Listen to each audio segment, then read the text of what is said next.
ಅವರು ನಮ್ಮನ್ನು ಸೃಷ್ಟಿ ಮಾಡ್ತಾನೆ ಅಂತ ನಮಗೆ ಗೊತ್ತಾಗಿಬಿಟ್ರೆ ನಾವು ಭಕ್ತಿ ಮಾಡೇ ಮಾಡ್ತೀವಿ. ನೀವು ಇಷ್ಟೆಲ್ಲ ಶಾಸ್ತ್ರ ಹೇಳೋದೇ ಬೇಕಾಗಿಲ್ಲ, ಬಿಟ್ಬಿಡಿ. ದೇವರು ಇದ್ದಾನೆ ಅಂತ ನಿಮಗೆ ಕಂಡಿಲ್ವಲ್ಲ.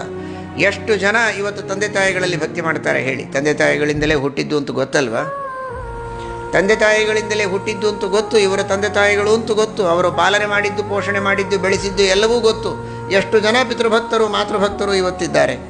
ಎಷ್ಟು ಜನ ತಮ್ಮ ಮನಸ್ಸಿಗೆ ಬಂದಂತೆ ವ್ಯವಹಾರಗಳನ್ನು ಮಾಡ್ತಾ ತಂದೆ ತಾಯಿಗಳನ್ನು ನಿಂದೆ ಮಾಡ್ತಾ ಅವರನ್ನು ಅಲಕ್ಷ್ಯ ಮಾಡಿ ದುರ್ಲಕ್ಷಿಸಿ ವೃದ್ಧಾಶ್ರಮಗಳಿಗೆ ಕಳಿಸಿ ಸ್ವೇಚ್ಛಾಚಾರಿಗಳಾಗಿ ಜೀವನವನ್ನು ಮಾಡುವಂಥವರು ಇವತ್ತು ಎಷ್ಟು ಜನ ಇಲ್ಲ.